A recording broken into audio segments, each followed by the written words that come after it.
So எக்ஸஸாருக்கு centre stand எப்படி போகிறதுன்னு அந்த வீடியோவில் பார்க்க போகிறோம். ஸோ நான் வந்து எப்படி க்ளீன் பண்ணிட்டு செயின் லூப் பண்ணுறதையும் காட்டலான்னு இருந்தேன். ரொம்ப நாரி போயிருக்கு. ஸோ அதாவது ஃபஸ்ட்டு சென்டர் ஸ்டாண்டை போட்டு அப்படியே போய் வாட்டர் வாஷ் விட்டு அது இங்கேயே உங்களுக்கு செயின் லூப் எப்படி பண்ணலாங்கிறத காட்டுறேன். So first centre stand. So இது வந்து யூஸ்ஃபுல்லாக நீங்கள் RX சென்டரோட சென்டர் ஸ்டாண்டு வாங்கினாலே உங்களுக்கு கண்டிப்பாக கிடைக்கும்.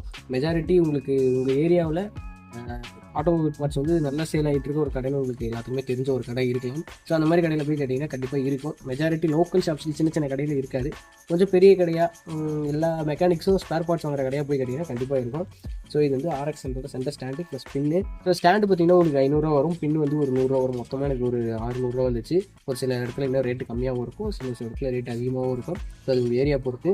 ஸோ ஸ்டாண்டு எடுத்துக்கிட்டிங்கன்னா உங்களுக்கு இந்த சைடு இருக்க பின்னு பார்த்தீங்கன்னா இது வந்து உங்களுக்கு வண்டியோட லெஃப்ட் சைடு வரணும். ஸோ இதில் பார்த்தீங்கன்னா சொன்ன மாதிரி தான் இந்த பின்னு வந்து லெஃப்ட் சைடில் இருக்க போகுது. இதை நம்ம வந்து லெஃப்ட் சைட்லேருந்து தான் இன்சர்ட் பண்ண போகிறோம். ஸோ அந்த சைட்லேருந்து பார்க்கறதுக்கு கரெக்டாக இருக்கனால அந்த சைட்லேருந்து வீடியோ எடுக்கிறது. இதில் பார்த்தீங்கன்னா தெரியும், இங்கே ஒன்று 2 பின்னு இருக்கும். ஸோ இந்த 2 பின்னுக்கு இடையில தான் நம்ம இதை வந்து விட போகிறோம்.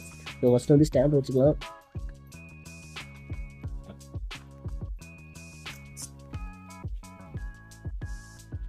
ஸ்டாண்டு வச்சுட்டு இந்த பின்னை வந்து லைட்டாக அந்த அளவுக்கு புஷ் பண்ண கரெக்டாக ஆங்கிள் வச்சு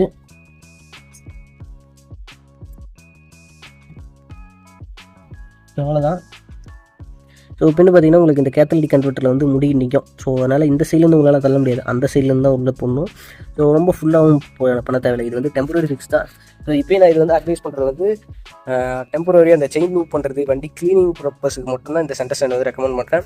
சில இது இருக்குது ஸ்ப்ரிங் வச்சு, ஸோ இதுலேயே ஃபிக்ஸ் பண்ணுற மாதிரியும் இருக்குது. பட்டு அது வந்து வண்டியோட கிரவுண்ட் கிளியரன்ஸை கொஞ்சம் குறைக்கும், அதே சமயம் லுக்கு நல்லா இருக்காது.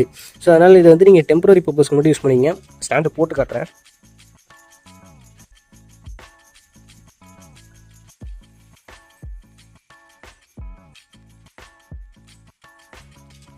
ஸோ உங்களுக்கு டயரோட கேப்பு பார்த்தீங்கன்னா நல்லா தெரியும். ஸோ இவ்வளோ கேப் வந்து உங்களுக்கு இருக்குது. ஆக்சுவலாக சென்டர் ஸ்டாண்ட் வண்டியிலே வந்து எந்த அளவுக்கு இருக்குமோ அந்த அளவுக்கு இருக்குது.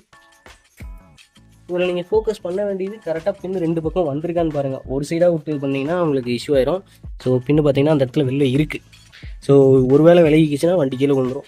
அதனால் அதை பார்த்து பத்திரமா யூஸ் பண்ணுங்கள். கொஞ்சம் சேஃப்டி பார்த்து யூஸ் பண்ணணும். ஸோ வண்டி எப்படி ஸ்டாண்ட் எடுத்துருவோம். அவ்வளோதான். இப்போ வந்து ஜஸ்ட் லைக் தட்னு பின்ன ஒரு நம்ம ஸ்டாண்ட் எடுத்து போயிடலாம்.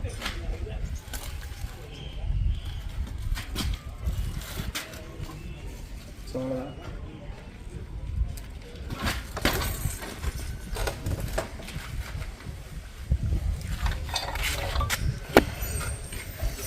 எடுத்துகிட்டு கிளம்பிட வேண்டியதான். ஸோ இப்போ போய் ஆட்டோ வாஷ் பண்ணிட்டு எப்படி செயின் லூப் என்ன போகலான்னு பார்க்கலாம்.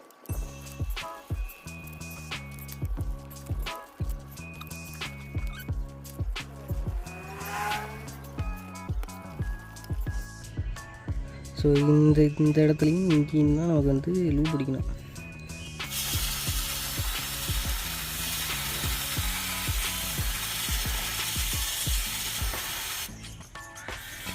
இந்த தப்பெல்லாம் பண்ணக்கூடாதுன்னு நினச்சேன், நான் பண்ணிட்டேன். கரெக்டாக பாருங்கள், பொசிஷன் டயர் ரிம்லேயே அடிக்குது. ஸோ இந்த மாதிரி அடித்தா லூப் பூரா ரிம்மில் அடிச்சிடும். அப்புறம் நாளைக்கு ஃபுல்லாக மண்ணு தான்.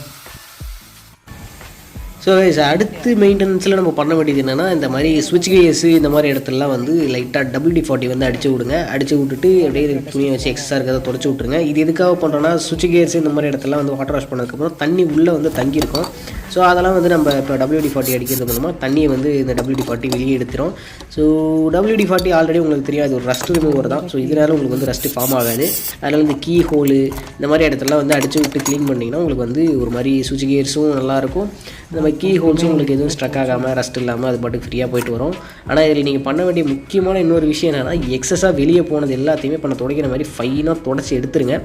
இல்லைன்னா என்ன பிரச்சனை ஆகும்னா, நாளைக்கே நீங்கள் ஒரு ரவுண்டு போயிட்டு வந்தீங்கன்னா போதும், அப்படியே மண் டஸ்ட்டு இதெல்லாம் வந்து ஒரு ஃபைன் பவுடராக வண்டியில் அப்படியே செட்டில் ஆகிருக்கும். ஸோ அதை மறுபடியும் தொடச்சி எடுக்கணும். அதனால் இப்போயே நீங்கள் எக்ஸஸாக இருக்கிறதெல்லாம் தொடச்சி எடுத்துருங்க. எனக்கு தெரிஞ்சு நானே இப்போ உங்களுக்கு வீடியோவில் காட்டணுங்கிறதுக்காக தெளிவாக தெரியணுன்ட்டு ஓவர் அடிச்சு விட்டேன். ஸோ ஃபுல்லாக தொடச்சி எடுத்தாகணும். இல்லைன்னா நாளைக்கு பார்த்தீங்கன்னா அப்படியே ஒரு மாதிரி புழுதி புயலுக்குள்ளே போயிட்டு வந்த மாதிரி இருக்கும் வண்டி. அதனால் பார்த்து தொடச்சி வச்சுருங்க.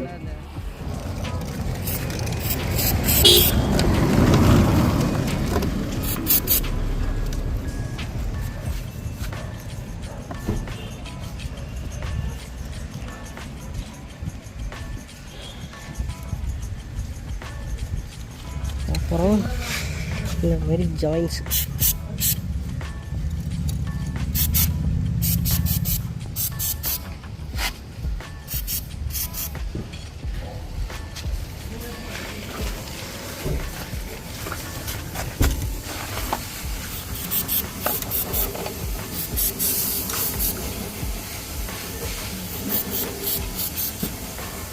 இந்த அளவுக்கு இன்ஜின் மேலே படாமல் பார்த்தோம், பட்டாலும் உடனே உடச்சிடும். ஸோ இஸ் வீடியோ கூட நிறைவு பகுதிக்கு வந்து விட்டோம். ஸோ இதில் என்னென்னா நீங்கள் வந்து அந்த சென்டர் ஸ்டாண்டை வந்து ஒரு டெம்பரரி யூஸுக்காக மட்டும் யூஸ் பண்ணுறதுனா பண்ணுங்கள். ஸோ பர்மனெண்ட்டாக ஃபிக்ஸ் பண்ணுறேன் அப்படின்ட்டு ஏதாவது பண்ணாதீங்க. ஸோ நான் வந்து அது எப்படி பண்ணணுன்னு கூட பார்க்கல, ஏன்னா எனக்கு அது விருப்பமே இல்லை.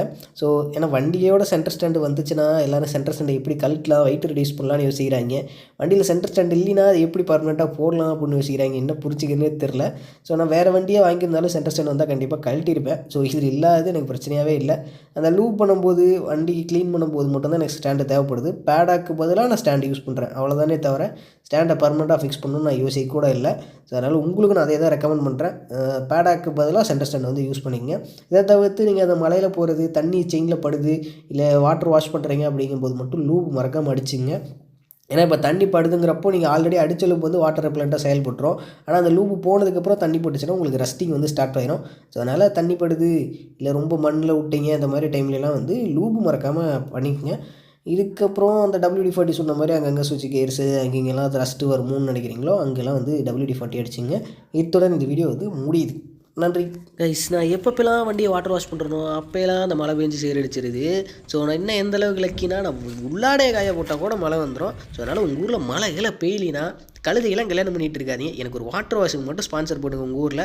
நான் வண்டியை கழுவுனா போதும், உங்கள் ஊரில் மழை பெஞ்சு வெளில வந்து ஊர் செழிப்பாயிரும், என் வண்டி சேரடிச்சிடும்.